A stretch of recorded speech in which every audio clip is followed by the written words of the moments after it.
तो चलिए आज बात करते हैं डॉट प्रोडक्ट्स के बारे में। अगर हम दो वेक्टर का मल्टीप्लिकेशन लेने की कोशिश करते हैं तो वो मल्टीप्लिकेशन दो अलग अलग फॉर्मेट में पॉसिबल हो सकता है। टोटली वेक्टर्स के जो बेसिक ऑपरेशंस है वो बेसिक ऑपरेशन तीन पार्ट्स में डिवाइड होते हैं। एक पार्ट होता है उसका मल्टीप्लिकेशन विथ एनी नंबर, मतलब कि किसी भी वेक्टर का एक नंबर के साथ हम मल्टीप्लिकेशन लेते हैं तो क्या होता है, वो एक प्रॉपर्टी है या फिर वो एक पॉसिबिलिटीज है। दूसरी पॉसिबिलिटी है एक वेक्टर का स्केलर के साथ मल्टीप्लिकेशन, मतलब कि अगर किसी एक वेक्टर क्वांटिटी को आप स्केलर टर्म के साथ मल्टीप्लाई कर देते हैं तो उसके कारण जो हमें एक प्रॉपर्टी मिलती है वो भी एक हमारी पॉसिबिलिटीज हो सकती है वेक्टर्स के मल्टीप्लिकेशन के बारे में। फिर जो तीसरी प्रोबेबिलिटी है या फिर तीसरी प्रॉपर्टी है, वो तीसरी प्रॉपर्टी दो वेक्टर्स के बीच में होने वाला मल्टीप्लिकेशन है। मतलब कि अगर मैं दो वेक्टर्स का मल्टीप्लिकेशन लेने की कोशिश करता हूं तो वो मल्टीप्लिकेशन दो अलग अलग वेज में पॉसिबल है। एक मल्टीप्लिकेशन को हम बोलते हैं डॉट प्रोडक्ट और दूसरे मल्टीप्लिकेशन को हम बोलते हैं क्रॉस प्रोडक्ट। तो ये जो हमारा डॉट प्रोडक्ट और क्रॉस प्रोडक्ट है वो आपको अच्छी तरह से याद रखना है कि दो अलग अलग वेक्टर्स के बीच में ही पॉसिबल हो सकता है। मतलब कि अगर आपकी दोनों क्वांटिटी वेक्टर क्वांटिटी है तो ही उसका मल्टीप्लिकेशन या तो डॉट कर सकते हैं या तो क्रॉस कर सकते हैं। तो अभी हम इस लेक्चर में यहाँ पे ये बात करने वाले हैं कि अगर आपके पास दो अलग अलग वेक्टर्स हो और उन वेक्टर्स का आपको डॉट प्रोडक्ट निकालना हो तो वो डॉट प्रोडक्ट आप किस तरह से निकाल सकते हैं। फिर हम ये देखेंगे कि ये जो डॉट प्रोडक्ट होती है वो असल में हमें क्या कंक्लूजन देती है। मतलब कि अगर आप दो वेक्टर्स का डॉट प्रोडक्ट निकालने की कोशिश करते हैं तो वो जो टर्म आपको मिलती है वो टर्म आपको क्या रिप्रेजेंट करती है, उस टर्म का मीनिंग क्या होता है। फिर तीसरी बात हम ये देखेंगे कि अगर यूनिट वेक्टर्स का हम डॉट प्रोडक्ट निकालने की कोशिश करते हैं तो ये जो यूनिट वेक्टर्स है उन यूनिट वेक्टर का कॉम्बिनेशन, मतलब कि वो कॉम्बिनेशन लाइक टू लाइक हो सकता है या तो डिसलाइक हो सकता है। तो उन लाइक टू लाइक कॉम्बिनेशन और डिसलाइक कॉम्बिनेशन के केसेस में ये डॉट प्रोडक्ट अपना किस तरह का रिजल्ट देती है ये भी हम यहाँ पे चेक करेंगे। और हम बाद में लास्ट में ये चेक करेंगे कि डॉट प्रोडक्ट का फिजिक्स की टर्म्स में, मतलब कि फिजिक्स के वर्ल्ड में हम डॉट प्रोडक्ट का कहाँ पे इस्तेमाल कर सकते हैं और इस डॉट प्रोडक्ट की हमारे लिए क्या इंपॉर्टेंस है, ये हम यहाँ पे जानने की और समझने की कोशिश करेंगे। तो चलिए बात करते हैं डॉट प्रोडक्ट किस तरह से निकाली जा सकती है और डॉट प्रोडक्ट का ये जो मैथमेटिकल एक्सप्रेशन है वो मैथमेटिकल एक्सप्रेशन किस तरह से रिप्रेजेंट किया जा सकता है इसके बारे में। तो जैसे कि यहाँ पे दिया गया है, हमें दो वेक्टर्स की क्या निकालनी है, डॉट प्रोडक्ट निकालनी है। तो डॉट प्रोडक्ट अगर हम निकालना चाहते हैं तो हमारी बेसिक कंडीशन क्या थी, बेसिक कंडीशन ये थी कि हमारे पास दो वेक्टर्स होने चाहिए। क्योंकि ये जो डॉट प्रोडक्ट है या फिर क्रॉस प्रोडक्ट है वो क्या है, वो है दो वेक्टर्स के बीच में होने वाला एक मल्टीप्लिकेशन। तो हम यहाँ पे कंसीडर करते हैं कि हमारे पास दो वेक्टर्स है। एक वेक्टर है हमारा वेक्टर ए और दूसरा है हमारा वेक्टर बी। और ये जो दोनों वेक्टर है, ये दोनों वेक्टर हमने यहाँ पे इस फिगर में अच्छी तरह से ड्रॉ करके रखे हैं। तो यहाँ पे अगर हम इस फिगर को एनालिसिस करने की कोशिश करते हैं तो वो किस तरह से है, यहाँ पे एक वेक्टर ए है और उस वेक्टर ए के साथ ये आपका है वेक्टर बी। जो कि यहाँ पे बी वेक्टर क्या है, वो है हमारा बेस वेक्टर। क्योंकि इस पूरी की पूरी जियोमेट्री में जो यहाँ पे एक ट्राइंगल प्रिपेयर होने वाला है, उस ट्राइंगल का जो बेस लाइन है वो बेस लाइन कौन सा है, वो है वेक्टर बी। और इस वेक्टर बी के साथ ये हमारा वेक्टर ए जो है, वो वेक्टर ए इसके साथ एक थीटा वैल्यू का क्या करता है, एक एंगल प्रिपेयर करता है। मतलब कि इन दोनों के बीच में एक एंगल क्या है, थीटा का एंगल है। और ये जो दोनों हमारे वेक्टर्स है वो वेक्टर क्या है, वेक्टर ए और वेक्टर बी। अगर हमें इन दोनों वेक्टर्स का मैग्नीट्यूड निकालना हो तो वो मैग्नीट्यूड किस तरह से निकाला जा सकता है, तो वो मैग्नीट्यूड निकालने के लिए हमें इन दोनों वेक्टर्स का क्या लेना पड़ता है, मोड लेना पड़ता है। मतलब कि हम क्या लिखते हैं, mod A is equals to क्या होता है, इस वेक्टर का ये जो एक्स कोऑर्डिनेट होता है, वाई कोऑर्डिनेट होता है या तो जेड कोऑर्डिनेट होता है, इन तीनों कोऑर्डिनेट्स का हम क्या करते हैं, स्क्वायर लेते हैं। मतलब कि ये जो सभी कोऑर्डिनेट्स है उन सभी कोऑर्डिनेट्स के मैग्नीट्यूड का स्क्वायर, मतलब कि X square plus Y square plus Z square. और ये जो तीनों टर्म्स है इन तीनों टर्म्स के समेशन को हम क्या करते हैं, अंडर रूट में लेते हैं। तो ये हमें क्या मिल के आता है, ये जो हमें मिल के आता है उसे हम बोलते हैं इस वेक्टर ए का मैग्नीट्यूड। तो ये हो गया वेक्टर ए का मैग्नीट्यूड। अगर हम इसी तरह से वेक्टर बी का मैग्नीट्यूड निकालने की कोशिश करते हैं तो वो वेक्टर बी का मैग्नीट्यूड किस तरह से निकाला जा सकता है, तो वेक्टर बी का मैग्नीट्यूड हमें निकालने के लिए यही प्रोसीजर को फॉलो करना है। मतलब कि यहां पे हमने एक्स के इस कोऑर्डिनेट्स को यूज किया था, एक्स वाई और जेड को। तो बी के केस में हम क्या करेंगे, बी के केस में ये जो सभी कोऑर्डिनेट्स है इन सभी कोऑर्डिनेट्स को हम बी के रिप्लेसमेंट में यूज करेंगे। तो ये जो आपका ए था वो अब क्या हो जाएगा, मोड बी हो जाएगा। और ये जो इक्वेशन बन के आएगा वो भी इक्वेशन मोड के लिए क्या बन के आएगा, वो भी इक्वेशन कुछ इसी तरह से बन के आएगा। मतलब कि यहां पे अगर आप एक्स वाई और जेड इन तीनों टर्म्स के रिप्लेसमेंट में बी वेक्टर्स के कोऑर्डिनेट्स को रिप्लेस कर देते हैं तो वो आपको क्या रिजल्ट देंगे, तो वो आपको यहां पे बी वेक्टर का मैग्नीट्यूड फाइंड आउट करके देंगे। तो हमें यहां पे क्या इंपॉर्टेंस थी, हमने यहां पे दो वेक्टर्स को कंसीडर किया क्योंकि ये जो डॉट प्रोडक्ट की प्रॉपर्टी है ये डॉट प्रोडक्ट की प्रॉपर्टी सिर्फ दो वेक्टर्स के बीच में ही ऑपरेशन दे सकती है। फिर इन दोनों वेक्टर्स का हमने मैग्नीट्यूड फाइंड आउट करने की कोशिश की। तो मैग्नीट्यूड किस तरह से फाइंड आउट हो सकता है, मैग्नीट्यूड फाइंड आउट करने के लिए हमें इन दोनों वेक्टर्स का क्या लेना पड़ता है, उन सभी कोऑर्डिनेट्स का स्क्वायर करके उसका एडिशन लेना पड़ता है और उस रिजल्टेंट वैल्यू का हमें क्या करना पड़ता है, स्क्वायर रूट निकालना पड़ता है।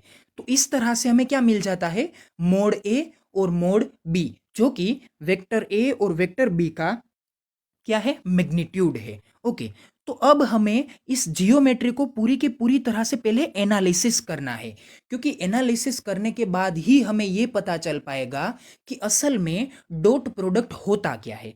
तो यहां पे क्या है, एक ये हमारा वेक्टर ए है और साथ में ये हमारा वेक्टर क्या है, बी है। और इन दोनों वेक्टर्स के बीच में ये जो बनने वाला एंगल है वो एंगल कौन सा है, वो एंगल है हमारा थीटा। तो हम यहाँ पे दो वेक्टर्स के बीच में जनरेट होने वाले एंगल्स को किस तरह से रिप्रेजेंट करते हैं, तो हम यहाँ पे इन दोनों वेक्टर्स की यहाँ पे टेल को एक दूसरे के साथ कनेक्ट करते हैं और टेल को कनेक्ट करने के बाद इन दोनों के बीच में ये जो एलिवेशन प्रिपेयर होता है इस एलिवेशन को हम क्या बोलते हैं, उसे हम angle between the two vectors बोलते हैं। मतलब कि अगर आपको दो वेक्टर्स के बीच का एंगल निकालना है तो आपको क्या करना चाहिए, आपको उन दोनों वेक्टर्स की टेल को यहां पे, जैसे कि मैंने यहां पे आपको ड्रॉ करके बताया है, उन दोनों वेक्टर्स की टेल को एक दूसरे के साथ क्या करना होता है, टच करना होता है या तो कंपेयर करना होता है। लेकिन अगर आप उन दोनों वेक्टर्स का सम फाइंड आउट करना चाहते हैं, एडिशन फाइंड आउट करना चाहते हैं, तो आपको क्या करना पड़ता है, वहां पे आपको फेजर डायग्राम यूज करके उन दोनों वेक्टर्स के हेड और टेल को एक दूसरे के साथ कनेक्ट करना पड़ता है, जिसके कारण आपको क्या मिलता है, उसके कारण आपको उन दोनों वेक्टर्स का एडिशन मिलता है या तो उन दोनों वेक्टर्स का वेक्टर सम मिलता है। तो ये जो दो बात अलग है, दो कंसेप्ट है, वो कंसेप्ट आपको माइंड में अच्छी तरह से प्रिपेयर रखने हैं कि दो वेक्टर्स का एडिशन फाइंड आउट करने के लिए हमें उन दोनों वेक्टर्स का हेड और टेल को कनेक्ट करना पड़ता है और दो वेक्टर्स के बीच का एंगल फाइंड आउट करने के लिए हमें उन दोनों वेक्टर्स की टेल्स को क्या करना पड़ता है, कंपेयर करना पड़ता है। तो यहाँ पे हमने दोनों वेक्टर्स की टेल को अच्छी तरह से कंपेयर कर लिया है और इन दोनों के बीच में बनने वाला एंगल कौन सा है, थीटा है। तो अब हम यहाँ पे क्या देखते हैं कि जैसे कि हमने इस बी वेक्टर को बेस वेक्टर कंसीडर किया था, जिसके कारण यहाँ पे हम ये देखेंगे कि ये जो आपका वेक्टर ए है, इस वेक्टर ए के ऊपर अगर हम यहाँ पे एक लाइट का बल्ब कंसीडर करते हैं तो ये जो लाइट का बल्ब है वो यहाँ पे कुछ इस तरह से रोशनी डालेगा। तो ये जो रोशनी है, ये रोशनी इस हमारे वेक्टर ए के कारण यहाँ पे क्या करेगी, इस वेक्टर बी के ऊपर यहाँ पे एक परछाई क्रिएट करेगी। मतलब कि ये जो परछाई है इसे हम फिजिक्स के लैंग्वेज में क्या बोलते हैं, इसे हम बोलते हैं प्रोजेक्शन। तो ये जो वेक्टर ए के कारण हमारे इस वेक्टर बी के ऊपर ये जो हमारा पूरा का पूरा इतनी लेंथ का प्रोजेक्शन बनता है, इसे हमें क्या करना है, यहाँ पे चेकआउट करना है। तो ये प्रोजेक्शन किसके कारण बना है? ये प्रोजेक्शन हमारे इस वेक्टर ए के कारण बना है। तो अगर हम इस प्रोजेक्शन को कंसीडर करते हैं तो इस प्रोजेक्शन के कारण क्या होगा, यहाँ पे इसी जियोमेट्री में इस प्रोजेक्शन के कारण यहाँ पे एक राइट एंगल्ड ट्राइंगल प्रिपेयर होगा। तो ये राइट एंगल्ड ट्राइंगल क्या होता है? राइट एंगल्ड ट्राइंगल में एक एंगल क्या होता है, 90 डिग्री का होता है। तो इस 90 डिग्री वाले इस एंगल को अगर आप इस तरह से कंसीडर करते हैं तो ये जो राइट एंगल्ड ट्राइंगल है जो कि इस जियोमेट्री में तैयार होता है, उसके कारण हमें यहाँ पे कुछ इस तरह की प्रॉपर्टी मिलने वाली है। तो इस प्रॉपर्टी को हम यहाँ पे देखने की कोशिश करते हैं। तो क्या होता है, यहाँ पे इस वेक्टर ए का प्रोजेक्शन हमें मिलता है किसके ऊपर? इस वेक्टर बी के ऊपर। तो ये प्रोजेक्शन की लेंथ कितनी है? ये लेंथ है कुछ इतनी, जिस लेंथ को मैंने यहाँ पे व्हाइट कलर की डॉटेड लाइन से क्या किया है, एक्सप्लेन किया है। तो कंसीडर कीजिए कि ये जो ए का प्रोजेक्शन बन के आता है, इस प्रोजेक्शन की लेंथ क्या हो सकती है, एक्स हो सकती है, क्योंकि ये जो आपकी बी जे वेक्टर है, ये बी वेक्टर एक्स एक्सिस को हॉरिजॉन्टल है, जिसके कारण मैंने यहाँ पे इस लेंथ को कितना कंसीडर किया है, इसे मैंने कुछ एक्स यूनिट कंसीडर किया है, जो कि यहाँ पे इस वाइट कलर के लाइन सेगमेंट से रिप्रेजेंट की हुई है।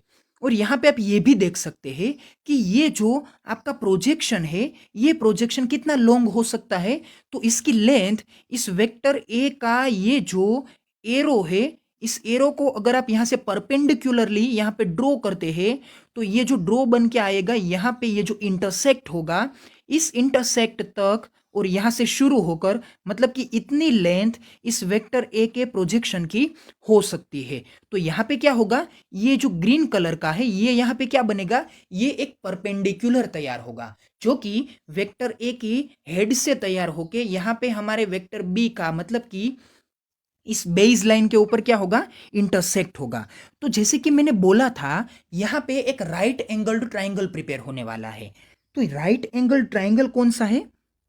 तो ये जो लाइन है, मतलब कि ये इतना पोर्शन, ये क्या है, ये है आपका राइट एंगल्ड ट्राइंगल, क्योंकि यहाँ पे ये जो एंगल बनेगा वो एंगल कितना आएगा, वो यहाँ पे आएगा 90 डिग्री का। और ये क्या है, थीटा है, जो कि दो वेक्टर्स के बीच का एंगल है। और ये क्या हो जाएगा, ये हो जाएगा 180 degree minus 90 degree minus theta.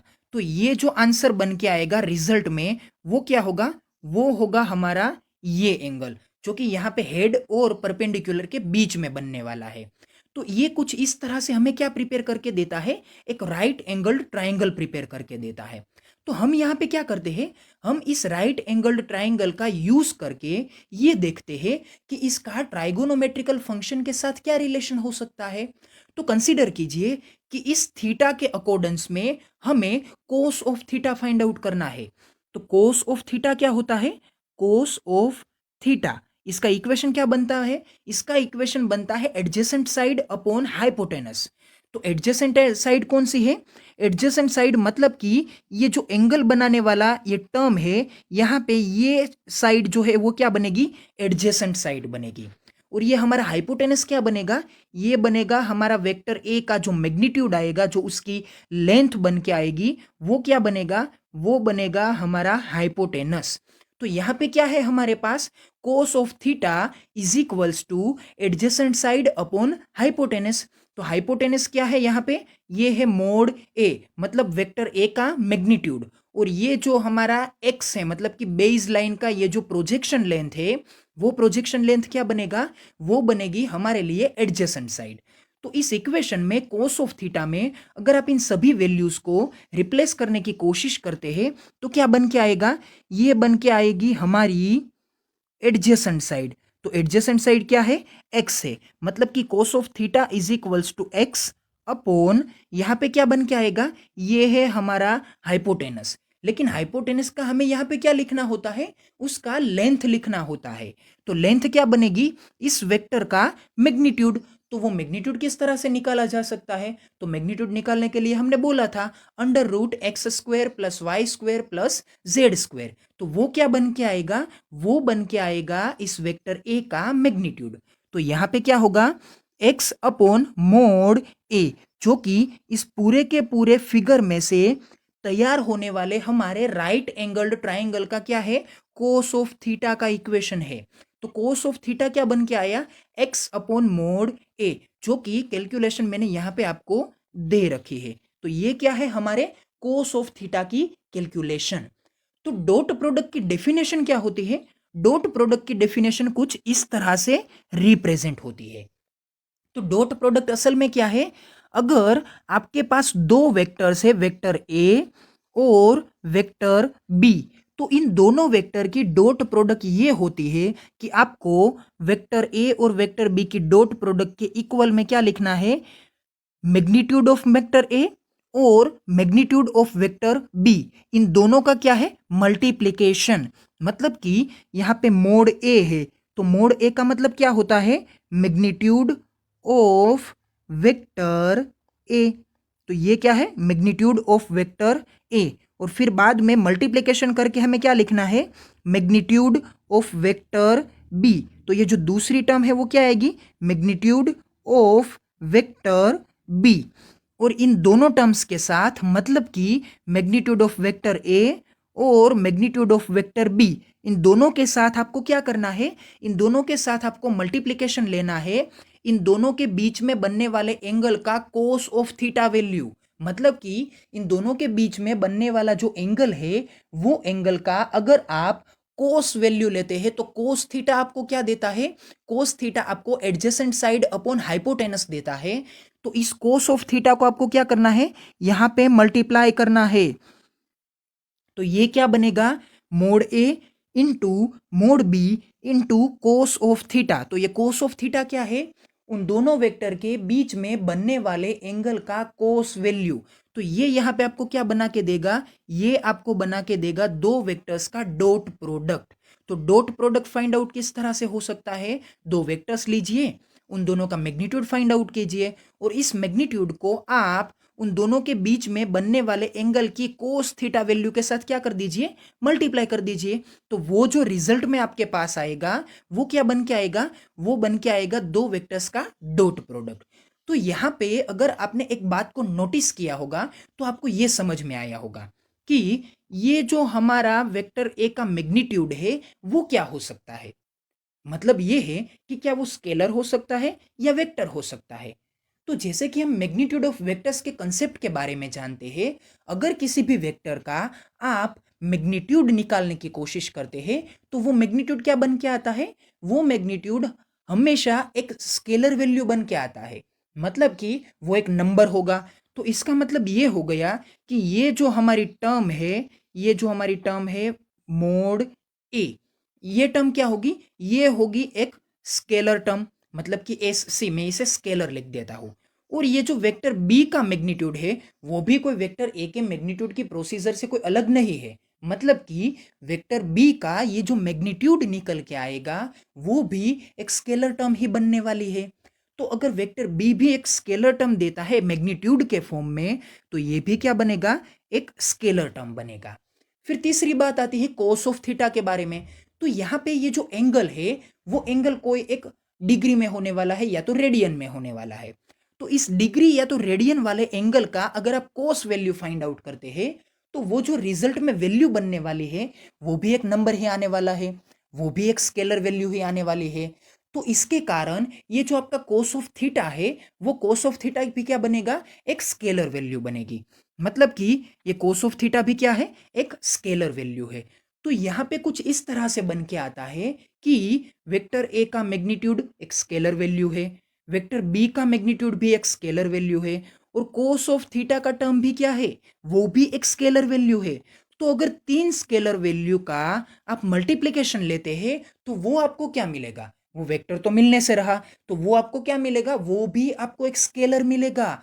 तो हमारा जो रिजल्ट है वो रिजल्ट ये बन के आता है कि कोई भी दो वेक्टर का अगर आप डॉट प्रोडक्ट निकालते हैं तो वो डॉट प्रोडक्ट ऑलवेज एक स्केलर वैल्यू बन के आने वाला है, जो कि हमारा इंपॉर्टेंट कंक्लूजन है। और ये कंक्लूजन ये है कि दो वेक्टर्स का डॉट प्रोडक्ट ऑलवेज क्या बन के आता है, एक स्केलर वैल्यू बन के आता है। जबकि दो वेक्टर का क्रॉस प्रोडक्ट होता है, वो क्या बन के आता है, वो एक वेक्टर बन के आता है। लेकिन इस क्रॉस प्रोडक्ट और डॉट प्रोडक्ट में चेंज क्या है, डिफरेंस क्या है? तो ये डिफरेंस कुछ इस तरह से है कि आपने यहां पे डॉट प्रोडक्ट में क्या किया, vector A dot vector B is equals to mod of vector A into mod of vector B, और साथ में लिखा कोस ऑफ थीटा।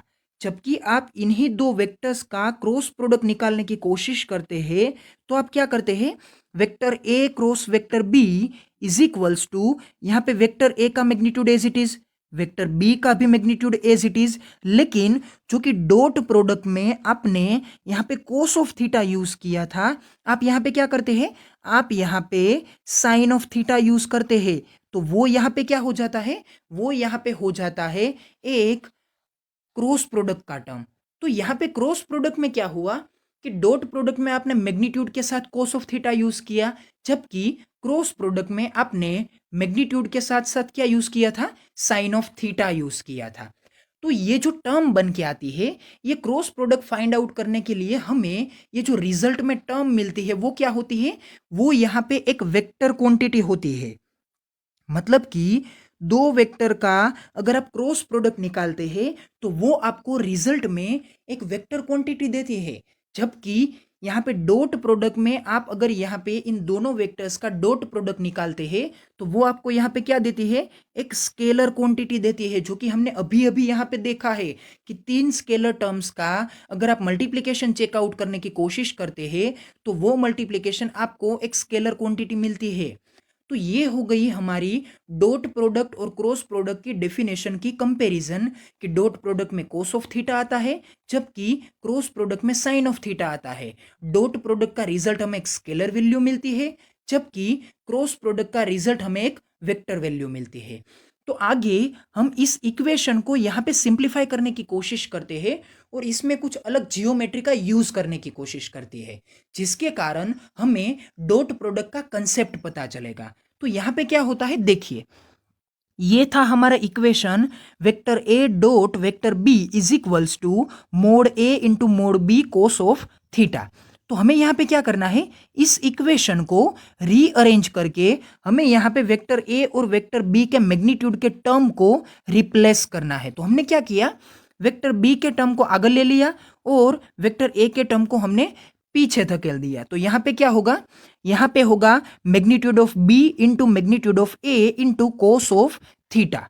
तो हम यहां पे एक बात जानते हैं, इस इक्वेशन का यूज कीजिए तो इस इक्वेशन के कारण क्या बनेगा, अगर हम यहां पे x को एज अ सब्जेक्ट कंसीडर करते हैं तो क्या होगा, x is equals to mod A, क्योंकि ये जो हमारा डिनोमिनेटर है वो डिनोमिनेटर के यहां पे चला जाएगा, यहां पे कोस ऑफ थीटा के साथ मल्टीप्लीकेशन में। तो mode A into cos of theta. तो हम यहां पे इस इक्वेशन में mode A into cos of theta, इस टर्म के रिप्लेसमेंट में ए इंटू कोस ऑफ थीटा के रिप्लेसमेंट में क्या लिख सकते हैं, एक्स लिख सकते हैं। तो यहां पे ये जो चेंज आएगा इक्वेशन में, वो चेंज यहां पे हमें क्या रिजल्ट देगा, यहां पे A dot B is equals to mod B into mod A cos of theta, और mod A into cos of theta is equals to X, जो कि एक्स को रिप्लेस करने के बाद हमें यहां पे रिजल्ट में कुछ ये मिलता है, vector A dot vector B is equals to mod B into X. तो हमें यहां पे ये देखना है कि ये जो इक्वेशन है वो इक्वेशन हमें क्या बता रहा है। ओके, देखिए इस फिगर में, यहां पे ये देखिए इस फिगर में कि ये मोड बी क्या है। मोड बी मतलब कि ये जो आपका बेस वेक्टर है, इस बेस वेक्टर का ये क्या है, मैग्नीट्यूड है। मतलब कि पहले आपको क्या करना है, इस बेस वेक्टर का मैग्नीट्यूड फाइंड आउट करना है। तो वो मैग्नीट्यूड क्या आएगा, वो इस वेक्टर की कुछ लेंथ को रिप्रेजेंट करेगा। फिर आपको क्या करना है, फिर आपको ये देखना है कि ये आपको एक्स फाइंड आउट करना है। तो एक्स क्या है, एक्स आपके इस वेक्टर ए का ये जो वेक्टर बी के ऊपर बनने वाला प्रोजेक्शन है, जो कि यहाँ पे व्हाइट लाइन से मैंने आपको ड्रॉ करके बता रखा है, वो ये जो आपका प्रोजेक्शन है, उस प्रोजेक्शन की लेंथ को हमने क्या कंसीडर किया था? हमने इस प्रोजेक्शन की लेंथ को एक्स कंसीडर किया था। तो ये जो एक्स है वो क्या है? वो इस प्रोजेक्शन की लेंथ है। मतलब कि यहाँ पे बी के मैग्नीट्यूड को और इस प्रोजेक्शन की लेंथ को क्या करना है? मल्टीप्लाई करना है। तो मतलब क्या साबित हुआ? मतलब ये साबित हुआ कि आपको इस बेस वेक्टर बी के साथ आपके इस वेक्टर ए के कारण यहाँ पे ये जो प्रोजेक्शन बनता है, इस प्रोजेक्शन की वैल्यू को इस बी के साथ क्या करना है? मल्टीप्लाई करना है। मतलब कि अगर इस बी वेक्टर का मैग्नीट्यूड 5 यूनिट है और ये जो प्रोजेक्शन बनता है यहाँ पे इतना प्रोजेक्शन, वो अगर 3 यूनिट है, तो क्या होगा? यहाँ पे आपको इस 5 यूनिट की लेंथ को इस 3 यूनिट की लेंथ के साथ मल्टीप्लाई करना है। तो क्या होगा? 5 इंटू 3, जो कि बनेगा 15 यूनिट। तो ये क्या बन के आएगा? ये बन के आएगा आपके वेक्टर ए और वेक्टर बी का डॉट प्रोडक्ट। तो ये क्या मीनिंग हुआ कि आपको इस वेक्टर बी के मैग्नीट्यूड को, मतलब कि 5 को 3 के साथ मल्टीप्लाई करना है। तो ये 3 क्या है? 3 है आपके प्रोजेक्शन का लेंथ। तो अगर 5 को 3 के साथ मल्टीप्लाई करेंगे वो अगर 15 यूनिट आता है, तो क्या होगा? ये यहाँ से ओरिजिन से स्टार्ट करके आप यहाँ पे 15 यूनिट का क्या करेंगे? डिस्टेंस ड्रॉ करेंगे। तो ये क्या है? एक स्केलर टर्म है। मतलब ये हुआ कि आपने वेक्टर बी के मैग्नीट्यूड को 3 बार मल्टीप्लाई कर दिया, जो कि आपको एक स्केलर टर्म देता है। तो कहने का मतलब साबित ये होता है कि डॉट प्रोडक्ट का कंसेप्ट क्या होता है?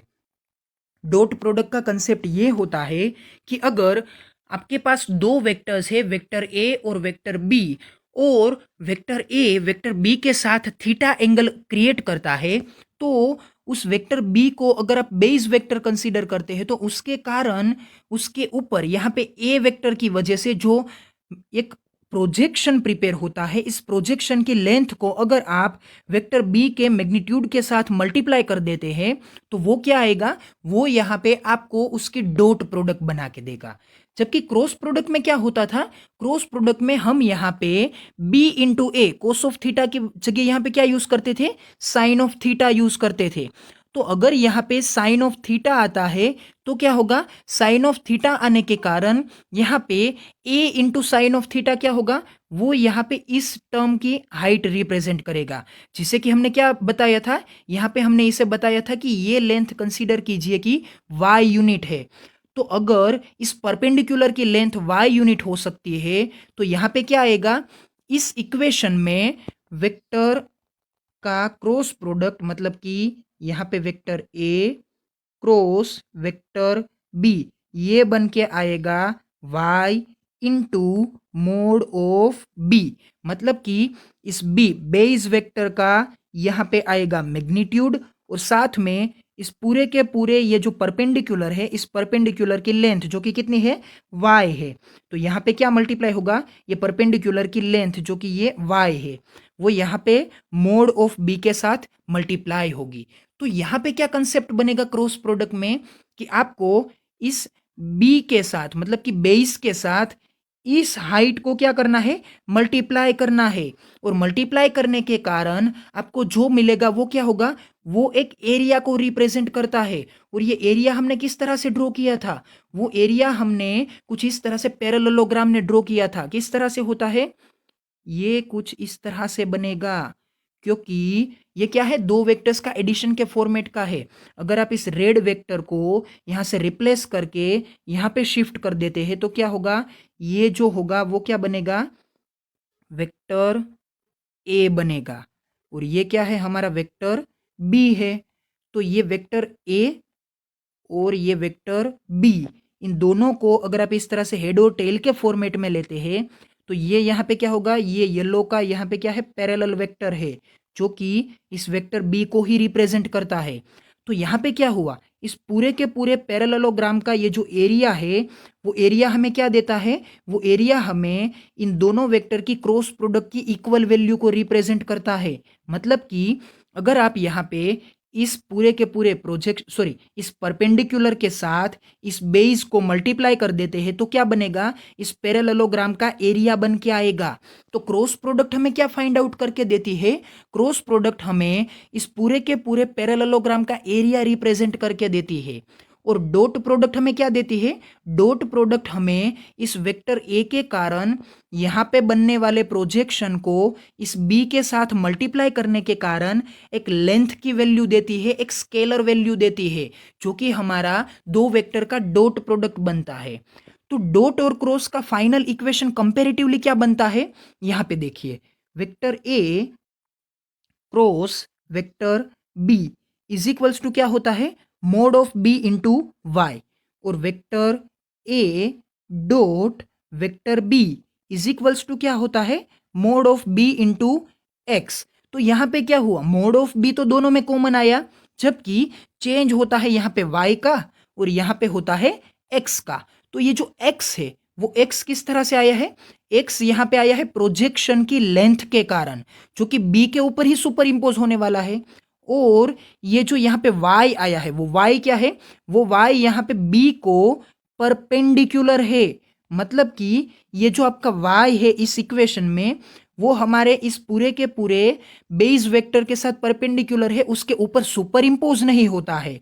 तो अगर दो वेक्टर एक दूसरे के ऊपर सुपर इंपोज नहीं होते हैं और परपेंडिकुलर के फॉर्मेट में आते हैं, तो उसके कारण क्या होता है, उसके कारण उन दोनों के बीच में एक एरिया कवर्ड अप होता है, और उस एरिया के कवरेज का ये जो वैल्यू आएगा वो क्या होगा, दो वेक्टर का क्रॉस प्रोडक्ट आएगा। जबकि अगर आप दो वेक्टर्स को एक दूसरे के ऊपर इंपोज करते हैं तो उसके कारण उसका जो मल्टीप्लिकेशन आएगा उसके कारण क्या होगा, वो वेक्टर उसी डायरेक्शन में सिर्फ और सिर्फ अपनी लेंथ को एक्सपांड करेगा या तो कम करेगा। उसके अलावा उसका ये जो एरिया होगा वो यहाँ पे कवर होने का कोई चांस नहीं है, क्योंकि दो वेक्टर एक दूसरे के ऊपर इंपोज हो रहे हैं। कंसीडर कीजिए कि ये एक वेक्टर है, दूसरा भी उसके ऊपर है, तो इन दोनों के बीच में कोई भी एरिया कवर अप नहीं हो सकता है, जिसके कारण क्या होगा, यहाँ पे एरिया जीरो होगा। लेकिन इन दोनों वेक्टर्स की लेंथ मैग्नीट्यूड मल्टीप्लाई होने के कारण उसका ये जो रिजल्ट आता है वो रिजल्ट शायद बड़ा या तो छोटा हो सकता है, जो कि उसकी